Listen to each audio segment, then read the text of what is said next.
Hello friends, कैसे हैं आप सब। अभिनंदन है आपका आपके अपने चैनल अजब गजब संसार में। दोस्तों, इस साल वट सावित्री व्रत 6 जून गुरुवार के दिन है। वट सावित्री व्रत का हिंदू महिलाओं के लिए बहुत ही महत्व है। वट सावित्री व्रत को सावित्री अमावस्या या वट पूर्णिमा भी कहा जाता है। वट सावित्री के दिन सुहागिनी अपनी पति की लंबी आयु के लिए व्रत रखती हैं। साथ ही अपने पति की कामयाबी और सुख समृद्धि के लिए कामना भी करती हैं। वट सावित्री पर वट सावित्री के वृक्ष के साथ सत्यवान सावित्री की पूजा भी की जाती है। इस दिन बरगद के पेड़ की पूजा की जाती है। वट सावित्री के दिन ही शनि अमावस भी है, इसे शनि जयंती भी कहा जाता है। ऐसे में वट सावित्री का महत्व और भी बढ़ जाता है। अगर आप शनिदेव की विशेष कृपा पाना चाहते हैं तो वट वृक्ष यानी बरगद के पेड़ के साथ पीपल के पेड़ की पूजा भी कर सकते हैं।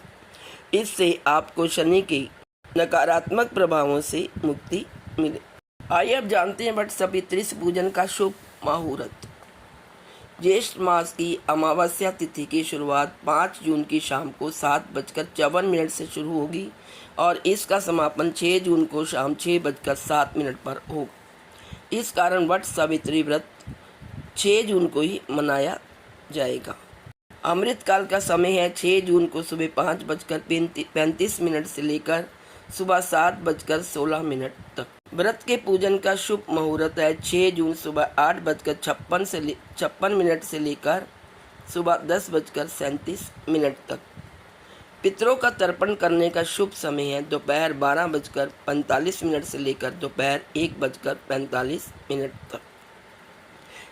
देखिए, एक दिन में ही वट सावित्री व्रत और शनि जयंती तथा ज्येष्ठ अमावस आ रही है, इसलिए इस दिन का महत्व और भी बढ़ जाता है। आइए अब जानते हैं वट सावित्री व्रत का महत्व क्या है। वट सावित्री का व्रत विवाहित महिलाएं पति की लंबी आयु के लिए रखती हैं। पौराणिक मान्यताओं के अनुसार इस व्रत को करने से पति की आयु लंबी होने के साथ साथ रोग मुक्त जीवन के साथ सुख समृद्धि की प्राप्ति भी होती है। वट सावित्री के दिन महिलाएं सुबह जल्दी उठकर स्नान करती हैं और अखंड सौभाग्य के लिए व्रत रखकर वट वृक्ष की पूजा करने के साथ व्रत सावित्री की कथा भी सुनती हैं। आइए अब जानते हैं कि कैसे करें पूजा। सबसे पहले सुबह उठकर स्नान करके पीले रंग के वस्त्र धारण करें। इसके बाद अपने पति का चेहरा देखें या अगर आपके पति आपसे दूर रहते तो उनकी तस्वीर देखें। फिर श्रृंगार करके पूजन सामग्री को एक थाल में रखकर पूजा की तैयारी करें। वट वृक्ष के नीचे सावित्री और सत्यवान की मूर्ति को स्थापित करें। इसके बाद वट वृक्ष में जल अर्पित करके फूल, भीगे चने, गुड़ और मिठाई चढ़ाएं। इसके बाद वट वृक्ष के चारों तरफ रोली बांधते हुए 7 बार परिक्रमा करें। हाथ में चने लेकर वट सावित्री की कथा सुने या पढ़ें। आइए सुनते हैं वट सावित्री व्रत की संपूर्ण कथा। हर सुहागन महिला अपने सुहाग की रक्षा के लिए ईश्वर से कामना करती है। पति की लंबी आयु की दुआ करने के साथ साथ वह उसकी तरक्की के लिए कई उपवास भी रखती है।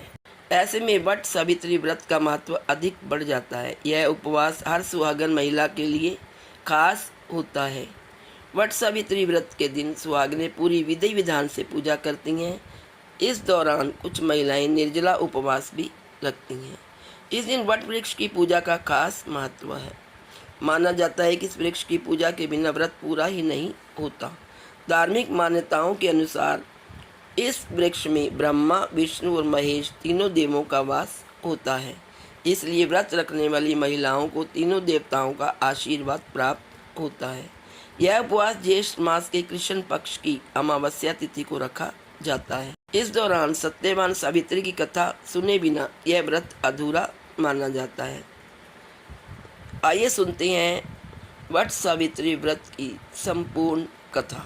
पौराणिक मान्यता है कि वट सावित्री व्रत करने से पति की आयु लंबी होती है, परिवार में भी सुख समृद्धि बनी रहती है। यही नहीं, अखंड सौभाग्यवती भव का भी आशीर्वाद प्राप्त होता है। ऐसा इसलिए होता है क्योंकि इस दिन से जुड़ी पौराणिक कथा प्रचलित है। ऐसा माना जाता है कि मद्र देश में अश्वपति नाम के धर्मात्मा राजा का राज था और उनकी कोई भी संतान नहीं थी। राजा ने संतान प्राप्ति के लिए यज्ञ करवाया, जिसके शुभ परिणाम के बाद उनके घर एक कन्या का जन्म हुआ। इस कन्या का नाम सावित्री रखा गया। समय के साथ साथ जब सावित्री बड़ी और विवाह योग्य हुई तो उन्होंने द्युमत्सेन के पुत्र सत्यवान को अपने पति के रूप में वरण किया। सत्यवान के पिता भी राजा ही थे, लेकिन उनका राजपट छिन गया था, जिसके चलते वह दरिद्रता का जीवन व्यतीत कर रहे थे। सत्यवान के माता पिता की भी आंखों की रोशनी चली गई थी और वह जंगल से लकड़ी काटकर उसे बेचकर अपना गुजारा कर रहे थे। वहीं जब सावित्री और सत्यवान के विवाह की बात चली तब नारद मुनि ने सावित्री के पिता राजा अश्वपति को बताया कि सत्यवान अल्पायु है और विवाह के 1 वर्ष पश्चात ही उसकी मृत्यु हो जाएगी। नारद मुनि की बात सुनकर सावित्री के पिता ने उन्हें समझाने का बहुत प्रयास किया, लेकिन वह नहीं मानी। अंत में सावित्री का सत्यवान से विवाह हो गया। शादी के बाद सावित्री अपने सास ससुर और पति की सेवा में लग गई। फिर एक दिन वो दिन भी आ गया जिसका जिक्र नारद मुनि ने किया था, सत्यवान की मृत्यु का दिन। उसी दिन सावित्री भी सत्यवान के साथ वन को गई। वन में सत्यवान लकड़ी काटने के लिए जैसे ही पेड़ पर चढ़ने लगा कि उसके सिर में असहनीय पीड़ा होने लगी। कुछ समय वह सावित्री की गोद में सिर रखकर लेट गया। कुछ ही समय में उसके समक्ष अन्य दूतों के साथ स्वयं यमराज आकर खड़े हो गए। यमराज सत्यवान की आत्मा को लेकर दक्षिण दिशा की ओर चलने लगे। पतिव्रता सावित्री भी उनके पीछे चलने लगी। आगे जाकर यमराज ने सावित्री से कहा, हे पतिव्रता नारी, जहाँ तक मनुष्य साथ दे सकता है तुमने अपने पति का साथ दे दिया, अब तुम लौट जाओ। इस पर सावित्री ने कहा, जहाँ तक मेरे पति जाएंगे वहाँ तक मुझे जाना चाहिए, यही सनातन सत्य है। यमराज सावित्री की वाणी सुनकर प्रसन्न हुए और उनसे 3 वर मांगने को कहा। यमराज की बात का उत्तर देते हुए सावित्री ने कहा, मेरे सास ससुर अंधे हैं, उन्हें नेत्र ज्योति दे दें। यमराज ने तथास्तु कहकर उसे लौट जाने को कहा और आगे बढ़ने लगे, किंतु सावित्री यम के पीछे ही चलती रही। यमराज ने प्रसन्न होकर पुनः वर मांगने को कहा। सावित्री ने वर मांगा, मेरे ससुर का खोया हुआ राजपाट उन्हें वापस मिल जाए।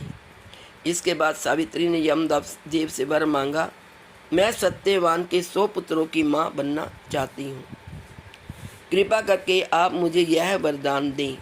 सावित्री की पति भक्ति से प्रसन्न हो सावित्री से तथास्तु कहा। जिसके बाद सावित्री ने कहा कि मेरे पति के प्राण तो आप लेकर जा रहे हैं, तो आपके पुत्र प्राप्ति का वरदान कैसे पूरा होगा।